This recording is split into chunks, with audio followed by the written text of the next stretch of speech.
Hello दोस्तों, आज हम लोग पढ़ने जा रहे हैं ऑफिसर एकेडमी के द्वारा लॉन्च किया गया जो न्यू बुक है एनसीईआरटी साइंस का सेवन्थ क्लास का 3 चैप्टर। ऑलरेडी जो है पहले जो है क्लास 6 पढ़ चुके हैं और क्लास 7 का 2 चैप्टर पढ़ चुके हैं। चलिए आज हम लोग जो है तीसरा चैप्टर पढ़ने जा रहे हैं। तो पहला क्वेश्चन है, इसका देखते हैं। निम्नलिखित कथनों पर विचार कीजिए।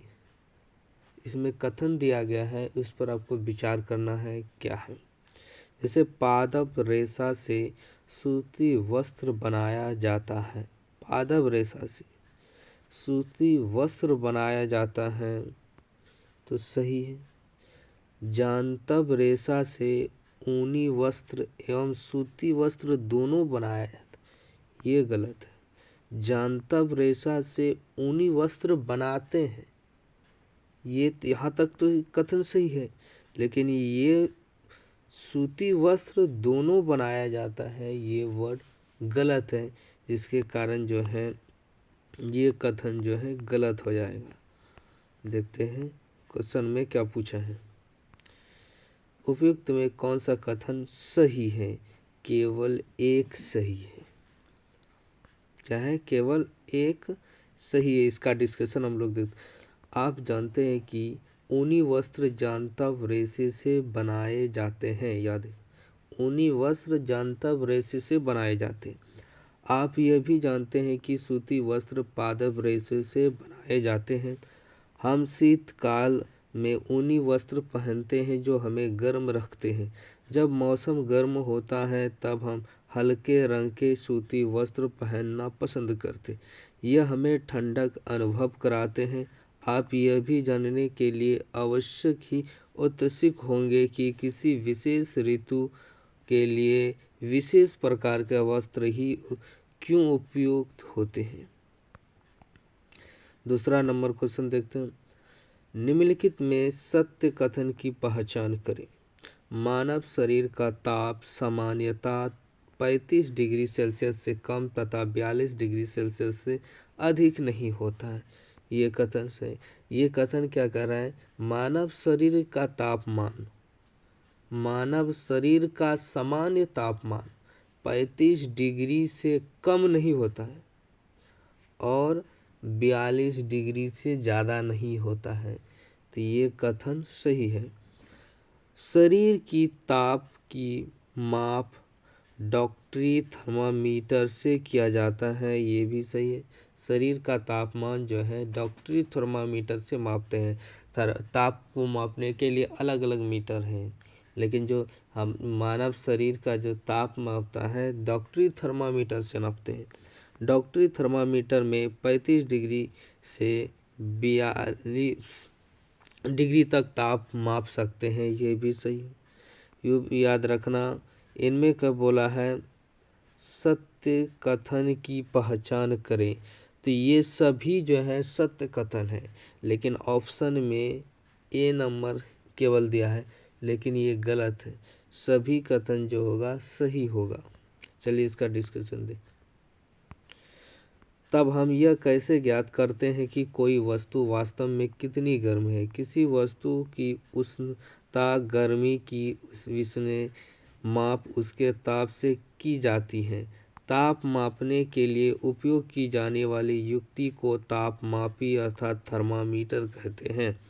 डॉक्टरी थर्मामीटर से हमें 35 डिग्री सेल्सियस से 42 तक ही के ताप को माप सकते हैं। डॉक्टरी थर्मामीटर केवल मानव शरीर के ताप मापने के लिए ही डिजाइन किया गया है। मानव शरीर का ताप सामान्यतः 35 डिग्री सेल्सियस से कम तथा 42 डिग्री से अधिक नहीं होता। यही कारण है कि इस थर्मामीटर का परिसर 35 डिग्री से 42 डिग्री होता है। तीसरा नंबर देखते हैं। किसी वस्तु की गर्मी की विश्वसनीय माप उसके क्या चीज़ से की जाती है? किसी वस्तु की गर्मी की विश्वसनीय माप जो है उसके क्या चीज़ से की जाती है? ताप से की जाती है। विश्वसनीय माप जो है किस चीज़ से किया जाता है? उसके ताप से मापा जाता है। तब हम यह कैसे ज्ञात कर सकते हैं कोई वस्तु वास्तव में कितनी किसी वस्तु की उसने गर्मी की विश्वसनीय माप उसके ताप से की जाती है? किसी वस्तु की विश्वसनीय माप उसके ताप से की जाती है। ताप मापने के लिए उपयोग की जाने वाली युक्ति को तापमापी अर्थात थर्मामीटर कहते हैं। डॉक्टरी थर्मामीटर के अंदर तरल पदार्थ के रूप में क्या रहता है? याद रखना, पारा रहता है। डॉक्टरी थर्मामीटर जो होता है उसके अंदर जो है लिक्विड के रूप में जो है पारा भरा रहता है। डॉक्टरी थर्मामीटर में एक लंबी, बारीक तथा एक समान व्यास की कांच की नली होती है। इसके लिए सिरे पर एक बल्ब होता है। बल्ब में पारा भरा होता है। बल्ब के बाहर नली में पारे की एक पतली चमकीली धारी देखी जा सकती है। 5वां नंबर, शरीर के सामान्य ताप कितनी डिग्री सेल्सियस होता है? शरीर का सामान्य ताप याद रखना 37 डिग्री सेल्सियस होता है। मानव शरीर का सामान्य ताप 37 डिग्री सेल्सियस है। ध्यान दीजिए कि ताप को इसके मात्रक के साथ व्यक्त किया गया हो। 6वां नंबर क्वेश्चन, निम्नलिखित कथनों पर विचार करें। प्रत्येक सामान्य व्यक्ति के शरीर का ताप 37 डिग्री होता है, ये सही है। यह आवश्यक नहीं है कि प्रत्येक व्यक्ति का सामान्य ताप 37 डिग्री हो, ये भी सही है। हर व्यक्ति का तापमान सामान्य तापमान 37 डिग्री हो, ये आवश्यक नहीं है, जरूरी नहीं है। शरीर का ताप कुछ अधिक अथवा कुछ कम भी हो सकता है। शरीर का ताप जो है कुछ भी कम हो सकता है, कुछ ज़्यादा भी हो सकता है। ये सभी कथन, कौन सा कथन गलत बोला है? तो याद रखना इनमें से कोई कथन गलत नहीं, सभी जो है सही है। मानव शरीर का सामान्य ताप 37 डिग्री है। ध्यान दीजिए कि ताप को इसके मात्रक के साथ व्यक्त किया गया है। यह आवश्यक नहीं है कि प्रत्येक व्यक्ति का सामान्य ताप 37 डिग्री हो। यह कुछ अधिक अथवा कुछ कम भी हो सकता है। वास्तव में जिसे हम सामान्य ताप नॉर्मल टेम्परेचर कहते हैं, वह स्वस्थ व्यक्तियों के विशाल समूह के शरीर का औसत ताप है। डॉक्टरी थर्मामीटर उपयोग करने के लिए आवश्यक सावधानियों में से कौन नहीं है? यानी डॉक्टरी थर्मामीटर जब उपयोग करते हैं उनका इनमें जो कथन दिया गया है, कौन सी सावधानियाँ, कौन सी बातें आवश्यक नहीं है। मानव शरीर का ताप मापने को छोड़कर किसी अन्य वस्तु का ताप मापने के लिए कभी मत कीजिए।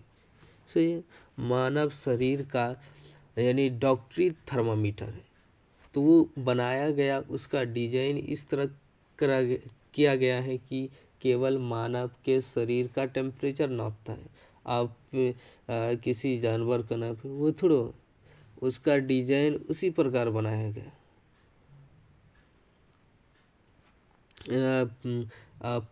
क्या है, लोहे का टेम्परेचर कितना है, एल्युमिनियम का टेम्परेचर कितना है, दीवार का टेम्परेचर कितना है, ये तो नहीं बताया, क्योंकि उसको डिजाइन किया गया है मानव शरीर के तापमान को मापने के लिए, तो उसका शरीर का ही टेम्परेचर मापना चाहिए, तो सही है। थर्मामीटर को धूप तथा आग के पास रखने से बचाइए, ऐसा करने से यह टूट सकता है। सही है। थर्मामीटर का उपयोग करते समय बल्ब से पकड़ना चाहिए, यही आवश्यक नहीं। यानी थर्मामीटर का उपयोग करते समय बल्ब से पकड़ना चाहिए, यही कथन आवश्यक नहीं, जरूरी नहीं है कि ये बल्ब से ही पकड़ना चाहिए। उपयोग के पश्चात धोना चाहिए, तो सही। जब आपने उपयोग कर लिया किसी व्यक्ति का जो है टेम्परेचर नापा, तो उपयोग से करने से पहले और उपयोग करने के बाद भी धोना चाहिए। धोने के लिए किसी प्रतिरोधी यानी एंटीसेप्टिक घोल का उपयोग अच्छा रहता है। तो याद रखना सी नंबर जो है कोई ज़रूरी नहीं है, ये जो उपयोग करते समय इनकी बातों को ध्यान देना।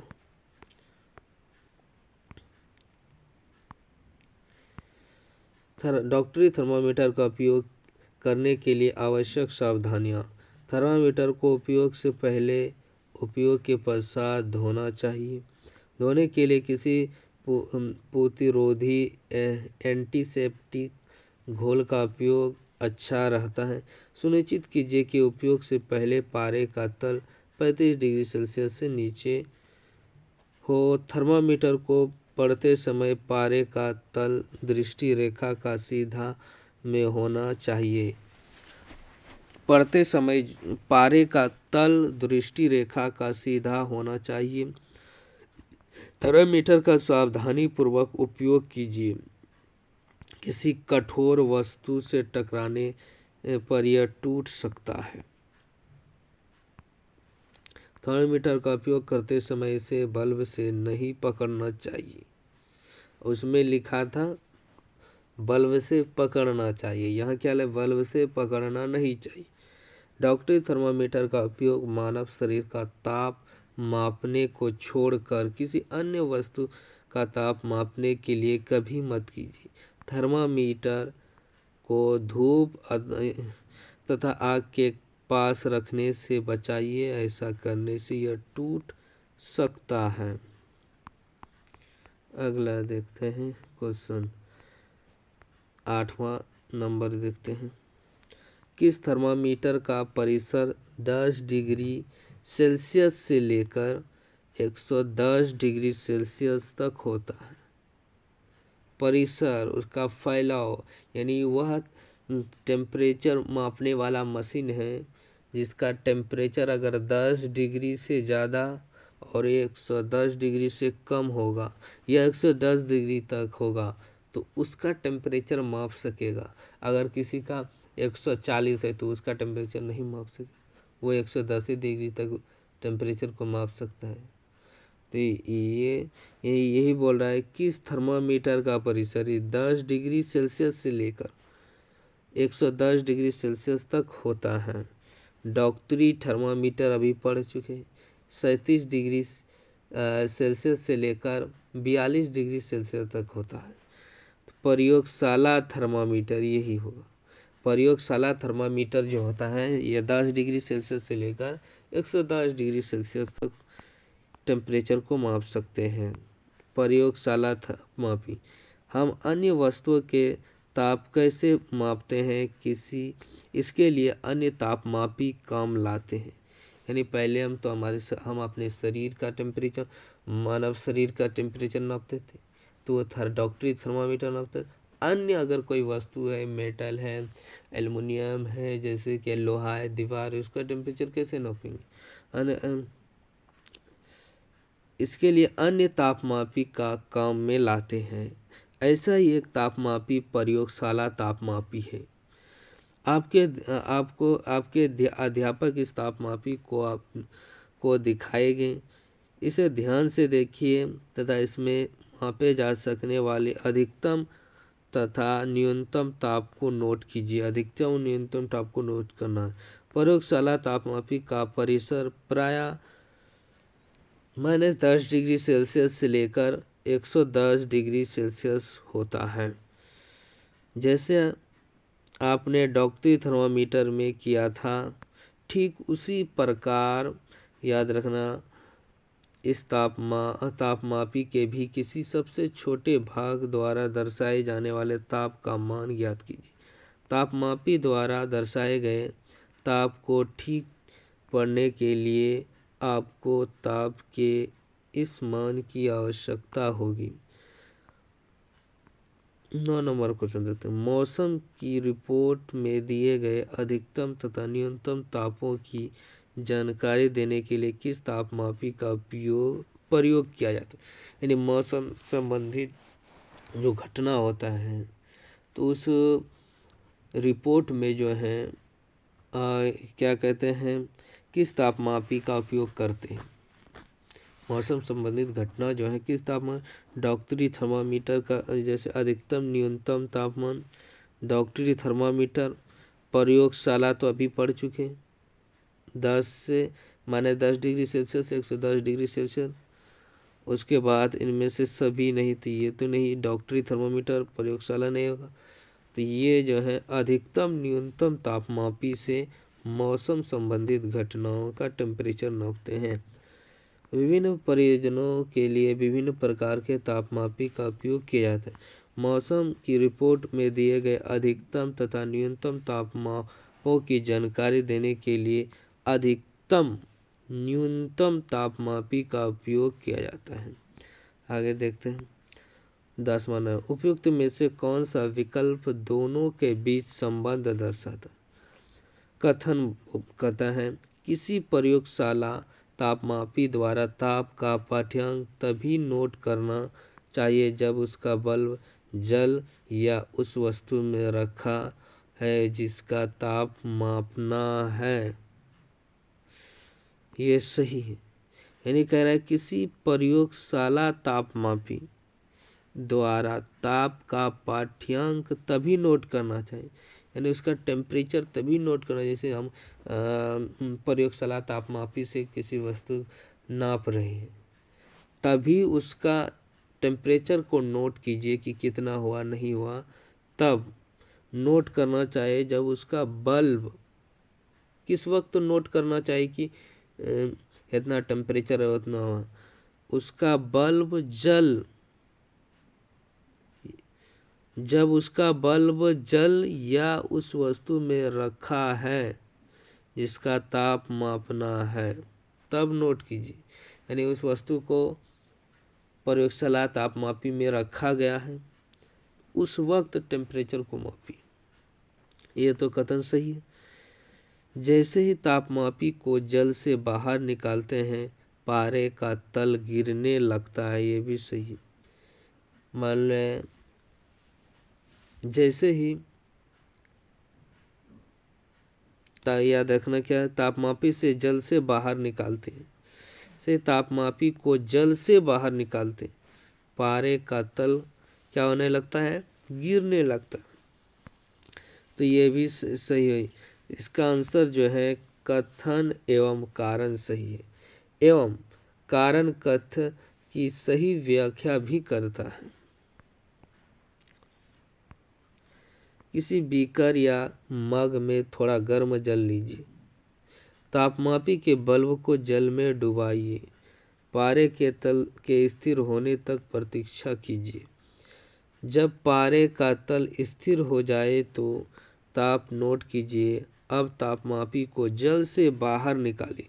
ध्यानपूर्वक देखिए कि अब क्या होता है। क्या आप देखते हैं कि जैसे ही तापमापी को जल से बाहर निकालते हैं पारे का तल गिरने लगता है। इसका अर्थ है कि किसी प्रयोगशाला तापमापी द्वारा ताप का पाठ्यांक तभी नोट करना चाहिए जब उसका बल्ब जल या उस वस्तु में रखा है जिसका ताप मापना है। यानी ये कह रहा है अगर आपको प्रयोगशाला तापमापी से अगर किसी वस्तु को तापमान को मापना है तो किस वक्त हम देखेंगे इस वस्तु का तापमान। अगर वह वस्तु उसमें डाला गया, मान ले जाए लोहा को नापना है इसमें कितना टेम्परेचर है, तो तापमापी प्रयोगशाला तापमापी के अंदर लोहे रखा हो, उस वक्त देखिए कि इसका टेम्परेचर कितना बता रहा है। ये बात कह रहा है। ऊष्मा का स्थानांतरण होता है। ऊष्मा का स्थानांतरण कब हो? मान लिया जाए यहाँ ज़्यादा पानी है तो यहाँ कम पानी है, तो ज़्यादा पानी जो है कम पानी की तरफ जाएगा। क्या है, ज़्यादा पानी जो है कम पानी के तरफ जाएगा। उसी प्रकार मान लेते यहाँ ऊष्मा जो है इस जगह ज़्यादा है और इस जगह कम ऊष्मा है, तो ऊष्मा जो है ज़्यादा से कम ऊष्मा की तरफ जाएगा। यही जाएगा कि नहीं, यानी जिधर ज़्यादा है उससे ऊष्मा कम, जिधर ऊष्मा कम है उस तरफ जाएगा। तो ऊष्मा सदैव गर्म वस्तु से अपेक्षाकृत ठंडे वस्तु की ओर प्रवाहित होती है। ये सही है, गर्म वस्तु की अपेक्षा ठंडे वस्तु की ओर प्रवाहित होती है। ऊष्मा सदैव ठंडी वस्तु से अपेक्षा गर्म वस्तु की ओर प्रवाहित होता है। ये गलत है। कभी ये होगा, ये कोई वस्तु ठंडा है, ये कोई वस्तु है, इधर से ऊष्मा ठंडा वस्तु से ऊष्मा गर्म वस्तु की ओर आएगा, नहीं होगा। गर्म वस्तु से ठंडा वस्तु की तरफ ऊष्मा जाएगा। यदि दो वस्तुओं का ताप समान हो तो ऊष्मा स्थानांतरित होगा। मान लिया जाए इस तरफ भी पानी 2 लीटर, इस तरफ भी पानी 2 लीटर, और मग भी समान आकार का, समान आयतन का। तो इसमें 2 लीटर पानी, इसमें 2 लीटर पानी, और बीच में छेदा कर दीजिए। जितना दूरी पर इसमें छेदा कीजिए उतना दूरी पर इसमें छेदा कीजिए। तो देखिएगा इससे पानी ना इधर जाएगा, उससे पानी ना इधर आएगा। जब समान दो वस्तुओं का ताप समान है तो ऊष्मा का स्थानांतरण नहीं होगा, एक जगह स्थिर हो जाएगा। ऊष्मा अपना स्थानांतरण सदैव बदलते रहता, सदैव नहीं बदलता। मान लो ये भी 2 डिग्री सेल्सियस इसका तापमान है, ये इसका इस वस्तु का भी 2 डिग्री सेल्सियस तापमान है, तो ये ना इधर से ऊष्मा जाएगा ना उधर आएगा। ये हमेशा बोल रहा है ऊष्मा अपना स्थानांतरण सदैव, सदैव मतलब हमेशा बदलते रहते। गलत ऑप्शन नंबर जो है, ये सब ऑप्शन गलत है। ऑप्शन नंबर 1 ही सही। जब बर्तन को ज्वाला से हटा लेते हैं तो यह धीरे धीरे ठंडा हो जाता है। यानी कोई मान लो बर्तन है, उस पर चढ़ा दिए, जिस वक्त तो जल रहा है उस टेम्परेचर बढ़ रहा है धीरे धीरे, उस वस्तु को उस जले चूल्हे से नीचे कर दिए तो धीरे धीरे कुछ समय के बाद वो ठंडा हो जाएगा।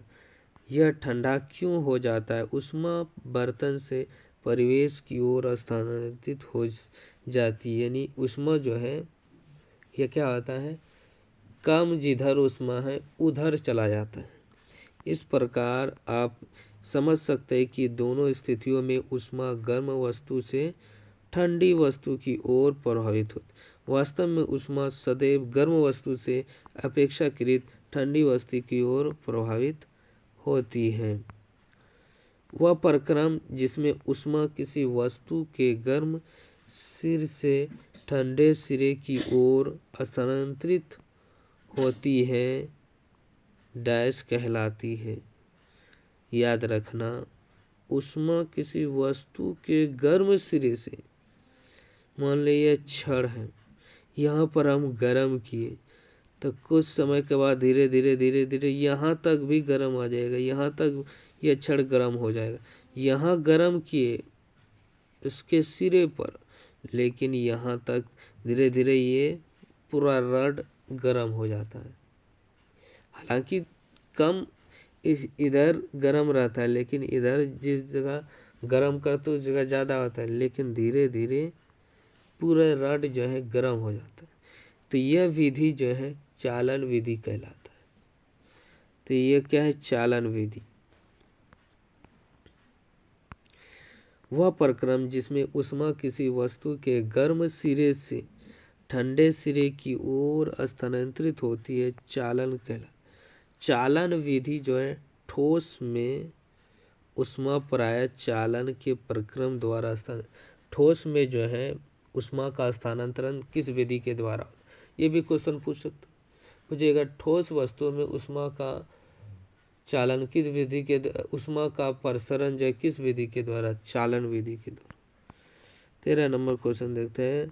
ठोसों में उष्मा प्रायः किस प्रक्रम द्वारा स्थानांतरित होता है? चालन विधि के द्वारा। क्या होता है? चालन विधि के द्वारा। ठोसों में उष्मा प्रायः चालन के प्रक्रम द्वारा स्थानांतरित होती है। जो पदार्थ अपने से होकर उष्मा को आसानी से जाने देते हैं उन्हें उष्मा का डैश कहते हैं, चालन कहते हैं। यानी कह रहे हैं वह पदार्थ जो उष्मा को आसानी से आर पार करने में मदद करता है, अपने से उष्मा को जाने देता है, उसे कहते हैं उष्मा का चालन। जैसे पढ़े होंगे, वैसा वस्तु जो विद्युत धारा को अपने से जाने देता है, उसे विद्युत का चालन कहते हैं। जैसे लोहा से विद्युत धारा क्या है? जाता है। तो ये क्या हुआ? विद्युत धारा का चालन हुआ, जो अपने अंदर जाने दे। तो उष्मा जो अपने अंदर से जाने दे, उसे उष्मा का चालन। जो पदार्थ अपने से होकर उष्मा को आसानी से जाने देते हैं, उन्हें उष्मा चालक कहते हैं। इनके उदाहरण जैसे एल्युमिनियम। यहाँ अगर हम गर्म किए हैं इसके सिरे पर, तो ये धीरे धीरे ये रड वहाँ तक चला जाएगा, क्योंकि ये आसानी से उष्मा का स्थानांतरण करने दे। आयरन, लोहा, तांबा। जो पदार्थ अपने से होकर उष्मा को आसानी से नहीं जाने देते, उन्हें उष्मा का कुचालक कहते हैं। यानी जो पदार्थ उष्मा को अपने अंदर से जाने नहीं देते हैं, उसे हम कहते हैं उष्मा का कुचालक। जैसे हम मान लिया जाए, हम अगर क्या है, उष्मा को अपने अंदर से जाने नहीं देंगे तो ये क्या हुआ? हम जो है उसका विरोध कर रहे हैं, हम अपने अंदर जाने नहीं दे।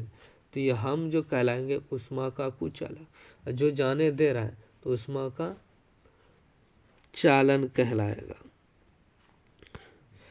चालक का उदाहरण है चालक। उष्मा का चालक का उदाहरण ये होना चाहिए, खाली चालक दे दिया। ये आयरन, कॉपर, तांबा, प्लास्टिक उष्मा का चालक नहीं है। प्लास्टिक जो उष्मा का चालक नहीं। ऊपर में कौन सा कथन सही है? याद रखना, 3 और 2 और 3 हो जाएगा, यही होगा।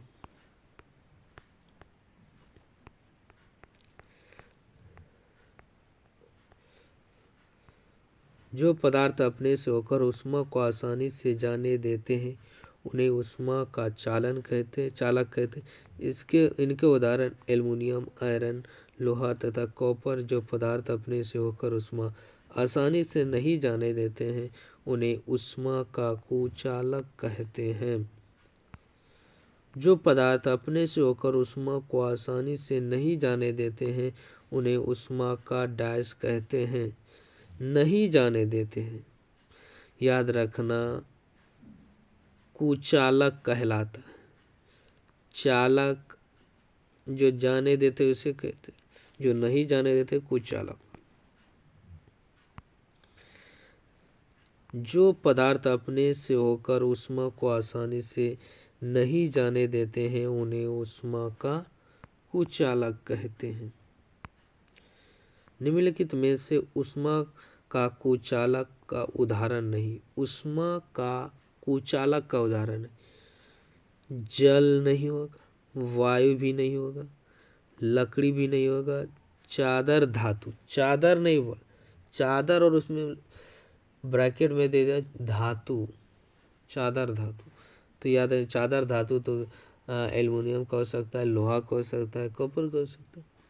तो ये रखना, जो कुचालक जो अपने अंदर से जाने, तो ये चादर धातु हो जाएगा।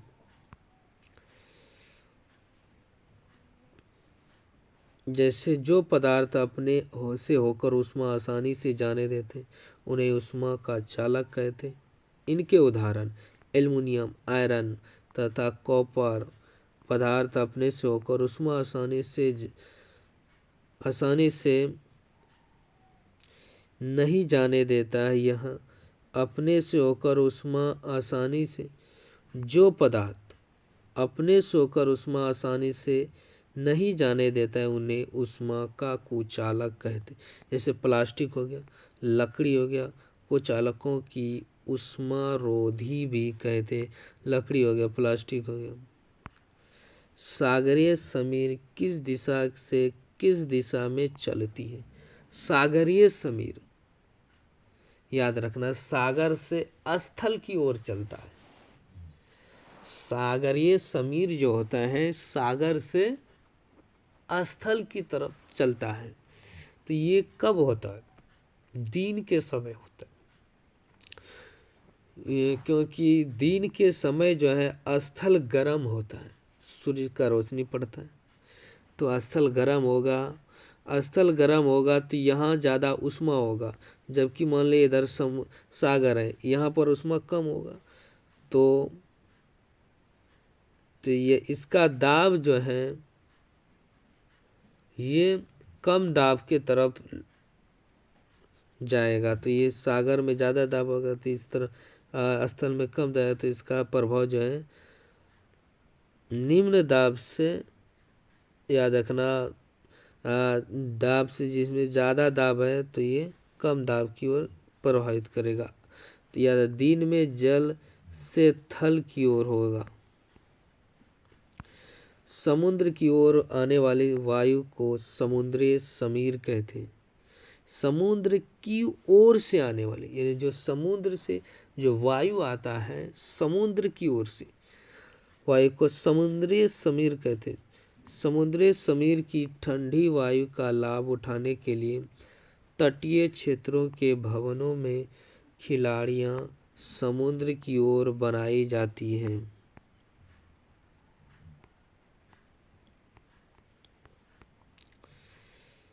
स्थलीय समीर कब चलती है?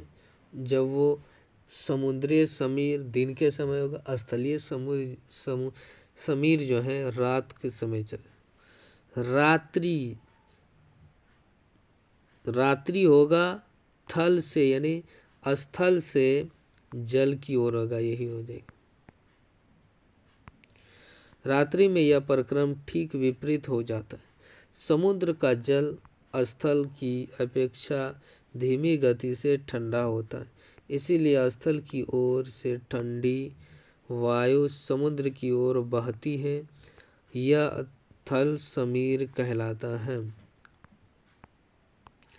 इस प्रकार देखिए, यह स्थल हुआ, यह घर और बना हुआ और ये समुद्र की तरफ जा रहा है। जब हम धूप में खड़े होते हैं तो हम गर्माहट अनुभव करते हैं। इसका प्रमुख कारण है, यानी क्या, जब हम धूप में होते हैं, अभी ठंडी का मौसम चल रहा है, अगर धूप कहीं सूरज उगता है तो धूप में खड़े हुए और धूप में बैठ जाते हैं, इससे हमें गर्मी महसूस होता है। ये प्रमुख कारण क्या है? विकिरण। विकिरण से ही सूर्य का प्रकाश पृथ्वी पर जो आता है, विकिरण में किसी माध्यम की आवश्यकता नहीं होती। जैसे मान लेते एक कांच ले लिए, कांच से आर पार क्या होगा, रोशनी हो जाएगा। वो क्या है, उसमें माध्यम की जरूरत नहीं।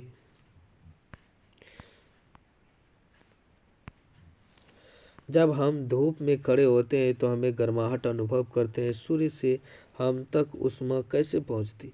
यह चालन अथवा संवहन द्वारा हम तक नहीं पहुंच सकती, क्योंकि इन दोनों के प्रक्रम में ऊष्मा स्थानांतरण के माध्यम की आवश्यकता। याद रखना, हमारे पास जो सूर्य का ऊष्मा जो आता है संवहन अथवा चालन के द्वारा नहीं आता है, क्योंकि संवहन और चालन में माध्यम की आवश्यकता पड़ती है। आवश्यक है। चूंकि पृथ्वी तथा सूर्य के बीच के अधिकांश स्थान में कोई माध्यम जैसे वायु नहीं है, अतः सूर्य से हम तक ऊष्मा एक अन्य प्रक्रम के द्वारा आती है जिसे विकिरण कहते हैं। 21 नंबर क्वेश्चन देखते हैं। किस प्रक्रम के लिए माध्यम की आवश्यकता नहीं पड़ती? संवहन और चालन में अभी पढ़ चुके हैं। संवहन और चालन में माध्यम की आवश्यकता है ऊष्मा स्थानांतरण के लिए, लेकिन विकिरण में ऊष्मा स्थानांतरण के लिए माध्यम की आवश्यकता नहीं पड़ती है। विकिरण द्वारा ऊष्मा के स्थानांतरण में किसी माध्यम जैसे वायु अथवा जल की आवश्यकता नहीं होती है। माध्यम विद्यमान हो या ना हो, विकिरण द्वारा ऊष्मा का स्थानांतरण हो सकता है। 22 नंबर, हमारा शरीर किस प्रक्रम के द्वारा ही परिवेश को ऊष्मा देता है तथा उससे ऊष्मा ग्रहण करता है? हमारा शरीर किस प्रक्रम के द्वारा, किस विधि के द्वारा परिवेश यानी आसपास के क्षेत्रों से हमारा शरीर ऊष्मा किस विधि के द्वारा लेता है और उससे ऊष्मा ग्रहण करता है, किस विधि के द्वारा करता है, देखते हैं। तो याद रखना, विकिरण विधि के द्वारा। पूछेगा हमारा शरीर आसपास क्षेत्रों से ऊष्मा को ग्रहण करते हैं, किस विधि से करते हैं? विकिरण विधि से। विकिरण द्वारा ऊष्मा का स्थानांतरण में किसी माध्यम जैसे वायु अथवा जल की आवश्यकता नहीं होती है। माध्यम विद्वान हो या न हो, विकिरण द्वारा ऊष्मा से स्थानांतरण हो सकता है। जब हम किसी तापक यानी हीटर के समान बैठते हैं अर्थात सामने बैठते हैं तो हम इस प्रक्रम को ऊष्मा प्राप्त होती है। ज्वाला से हटाकर रखा कोई गर्म बर्तन ठंडा होते हैं समय अपनी कुछ ऊष्मा विकिरण के द्वारा ही परिवेश को स्थानांतरित करता है। हमारा शरीर विकिरण द्वारा ही परिवेश को ऊष्मा देता है तथा उससे ऊष्मा ग्रहण करता है। 23 नंबर देखते हैं। गर्मियों में हल्के रंग के कपड़े पहनना पसंद किए जाते हैं, क्यों? गर्मियों में हल्के रंग के कपड़े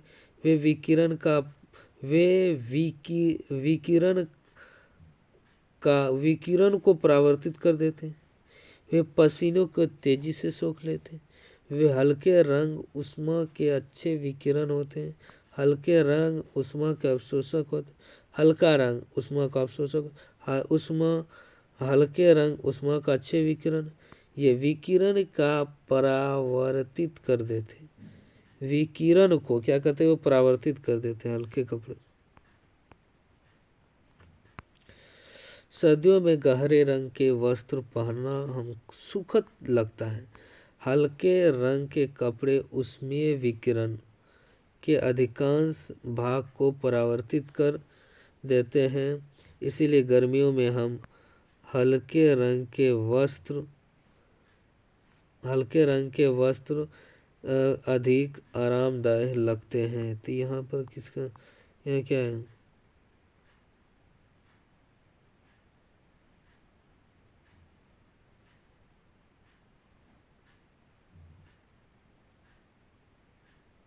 विकिरण को हल्के रंग के कपड़े, अच्छा यहाँ गर्मियों में हल्के रंग के कपड़े क्या करता है? हल्के रंग के कपड़े जो होते हैं वे विकिरण को परावर्तित कर देते हैं। ये सही होगा। 24 नंबर देख। सर्दियों में आपको एक मोटा कंबल तथा एक के ऊपर एक जुड़े 2 कंबल दिए गए हैं।